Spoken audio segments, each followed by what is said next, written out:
Many people believe that the world in its core is good versus bad kind of thing. You pick one side, believe its values and fight for them.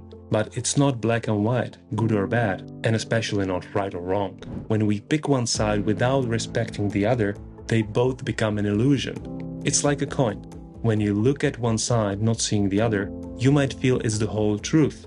But there's another inseparable 50% hidden on the other side. We need to find a way how to integrate these two sides and stand on the rim in the middle. So the choice is actually not good or bad, but duality as in separation, or oneness as in togetherness. Then there is no right, no wrong, no good, no bad. All becomes just experience without the judgment, because both sides coexist like yin and yang, about which I will talk in a minute. But if we think we found something special here, then no, it has always been like this. All enlightened masters realize this basic truth where both poles need to be unified. So whenever we fight against anything, we react from duality perspective, from one side or the other. We fight for our false ideals because we believe it's the truth, but that's only part of it. We suppress the other side we don't want to see.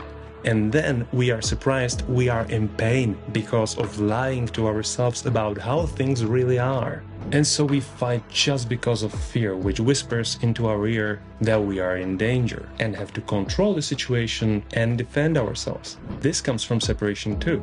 It's showing us we are not balanced. But we do everything not to look at it as it is because of guilt, shame, remorse, etc. By fighting against, we continue to play hide and seek with ourselves. It's a cosmic joke in a loop.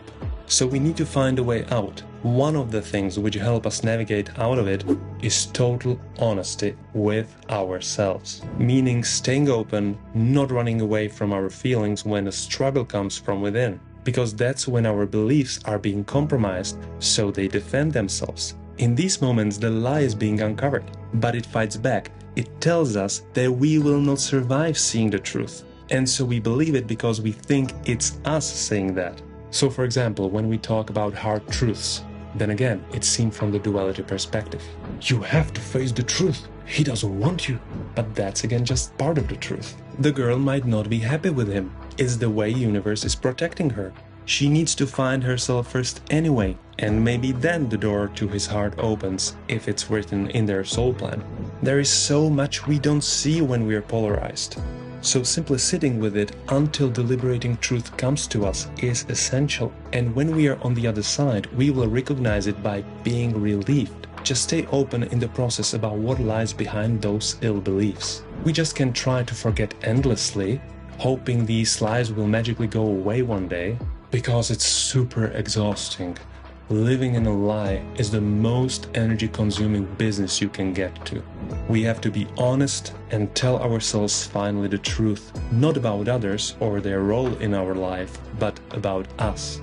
It's always about ourselves inside. So we know there are two sides of one coin. When we embrace both of them, we break ourselves free. But we need to understand how these two sides work first. The dark side of duality plays the game with us in a way so we forget who we are. It tells us lies and twists the truth, always standing in front of the true meaning, like a juggling jester stealing our attention away from what's really going on. It always gives us false image through the play of mirrors. It wants us confused, because when we're confused, we live in a lie and we feel powerless. Like this, it can suck our energy and we feel drained. A lie needs energy to keep going, because it actually doesn't exist. It's our creation. Truth doesn't need any energy to be maintained. It exists on its own, always. Imagine all people in the world would stop believing in their lies. Suddenly everyone would know exactly what is going on and would become enlightened. It would be an instant paradise with infinite abundance, as all fighting would disappear. Do you know the Christian Lord's Prayer? There is a part which goes, "On earth as it is in heaven." That's what's going on, the Great Awakening. We are anchoring Kingdom of Heaven here and now through self-discovery and revelation of the truth in us. The so-called powerful and cruel elite in high places, which were governing our world, they had their power over us just because we believed in their lies and we let them. But we already started to remember and we are stepping out of their false rules. So we are getting the power back because it was always ours. We just gave it to them willingly for a while and got lost in the maze of our own confusion. But there's also the other side of the spectrum, the light of duality, where we lose ourselves once again. In this case, we are talking mostly about fanatic beliefs, fighting for the good or right thing against evil forces, never letting different perspectives and opinions come near us so our righteous faith cannot be corrupted. This is the side of blind faith and pride. True faith comes from heart and doesn't want to fight. So you see, both sides want to win. They are stealing the living energy from each other to maintain the lie. And again, all of this contest happens in us first, then it reflects outside. The good wants to assimilate the bad because its opinions are better. And the bad wants to steal the energy back because it's angry and pissed about how unfair it is that the good takes all the credit. So they force each other to accept their agendas as a means to get that energy. Every time a couple is fighting, it's not about convincing the other, but about stealing that energy. But the gist of it all is that the good and bad is doing that as an attempt to get back to the truth. They want to unite deep down, knowing that they are part of one coin. They just don't know how. So based on all created lies, they try to eliminate each other. They don't know better. They forgot. But in the core, they want to live in harmony together again. Neither of these sides can be balanced on their own. They use different means to get to the truth, but they are always intertwined, always cooperating. And so our lives are about recognizing these ill patterns in us, finding the truth and bringing both sides back home. But because life is very rich in its forms, we went astray in many directions. So in most cases, it's not black or white, but rather their combination. That's the reason why it's so tricky and confusing for us to see through the veil of illusion. You surely know the symbol of yin and yang, feminine and masculine. Two forces, but we never know which is chasing and which is running. Each contains a little seed from the other which can be eliminated. They play the game of separation endlessly while staying always intertwined as one. We can easily see the illusion of labeling good and bad here. We just can't say which is which. But that's exactly what we are doing anyway. For example, in Western countries, black color is connected to death, while in China it's white. So it's more a matter of chosen and learned perspective.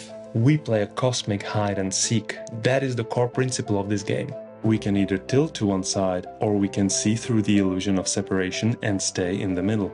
The choice is ours. In some aspects, we are already back in the middle grounds, or we never left. But then in others, we are standing on light or dark side. That's why wars happen. We believe our lies, never question them, and whoever disagrees with us must be wrong and shown the way. But that's separating ourselves even further from the truth. So the other has a different opinion, and what?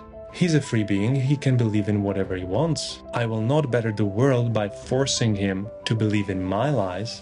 But the most important thing to realize here is what we've mentioned before. These forces exist in the external world as our reflection. Every one of us has these forces inside, both good and bad. We can't escape. The yin and yang is our most basic characteristic. We just prioritize one side more than the other. So it is about releasing our limiting beliefs, balancing ourselves inside, then our whole world comes into balance too. It's not the other way around.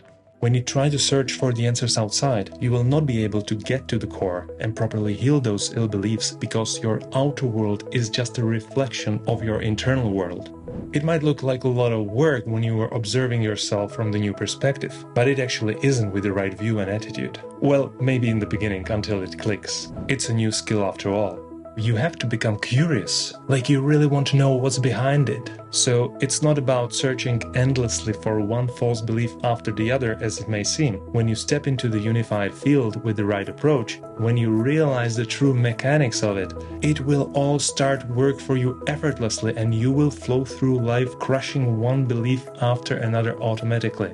But spoiler alert, you will have to sacrifice your beliefs, and that's initially challenging and painful. Because the lie was directing you. It's a path of courage because you need to lose the old way until the true one starts to appear in its place. Then you'll know, and no good or bad will be able to take it from you. So once you embrace this new perspective, miracles start to happen. It's like being a painter. You have an abstract idea you want to put on a canvas, but whatever you try, it just doesn't work. One day you find out there is a different technique you didn't know about. You don't want to let go of your old technique because you worked so hard on that.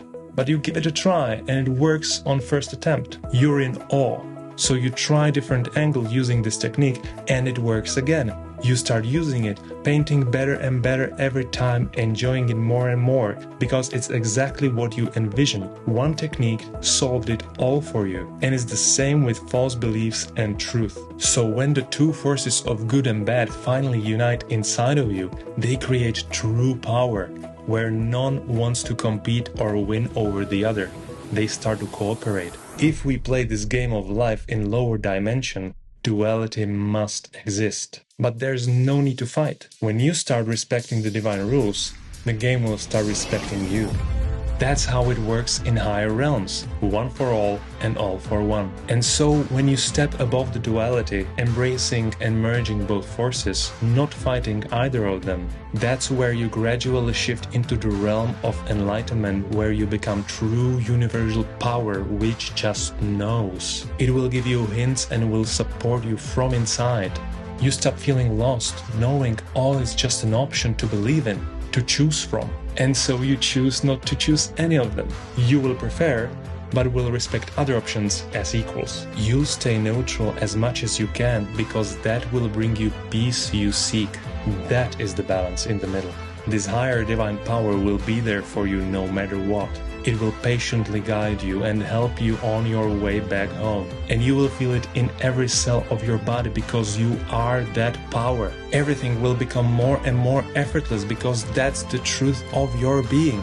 No problem whatsoever. All will go smoothly for a change and you'll find yourself again. The one who you truly are.